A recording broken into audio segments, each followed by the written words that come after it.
The music stopped the moment he asked it. "You know her?" the groom said, pointing at me. I smiled. "Slow.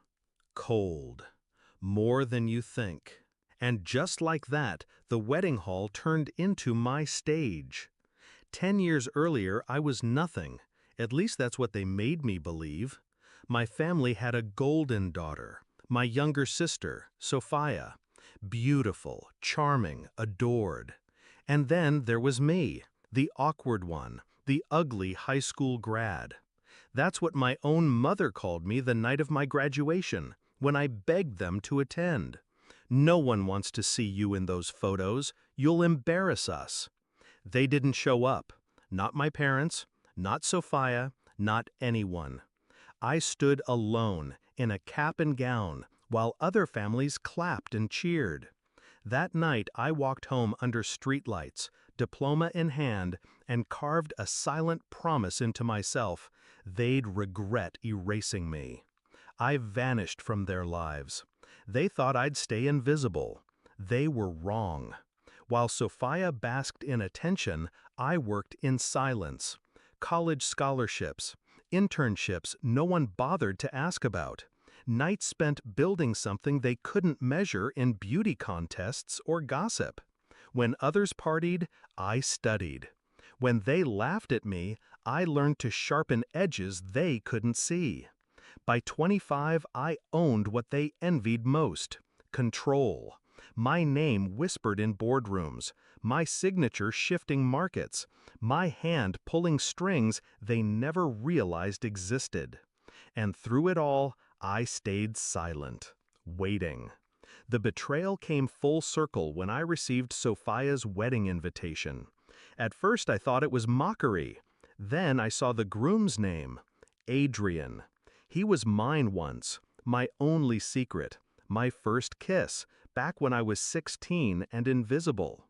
We met in the library, shared stolen conversations in quiet corners. He told me I was different, special. For a while I believed him, until one day he stopped showing up. Weeks later I saw him at a party, with Sophia on his arm. She laughed when she saw my face and whispered, "Men don't choose shadows." That was the last time I ever cried over either of them. And now, 10 years later, they wanted me at their wedding. Perfect. I arrived like smoke. A fitted black dress, hair swept back, no desperation in my eyes. The family who once called me worthless gawked like they'd seen a ghost. But I didn't flinch. I moved through the hall with the calm of someone who already owned the ending. The ceremony began, glittering and hollow. My parents preened in the front row. Sophia glowed, radiant in white, Adrian by her side, smug and oblivious. Until the moment he saw me.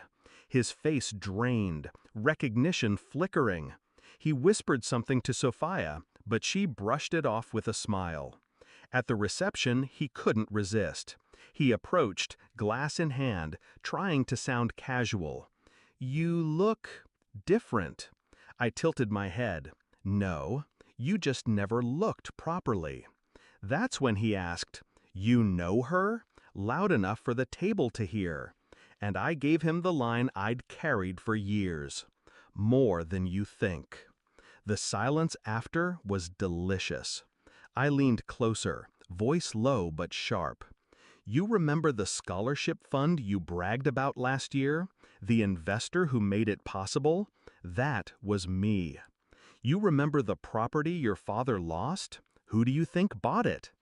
Every step you've taken upward, Adrian, I've been 2 floors above, watching." His glass shook in his hand. Sophia frowned, finally paying attention. My parents stared, confused, as whispers rippled through the guests. Then I turned to my sister. "And you, did you never wonder why doors kept closing for you? Why campaigns failed, deals crumbled, allies walked away? I never needed to lift a finger to destroy you. I only had to be patient. People like you ruin yourselves." Her smile cracked. I stood, letting my voice carry. They disowned me once, called me ugly, disposable. Tonight, I return the favor. Consider yourselves erased from my name, my world, my future. And then I left.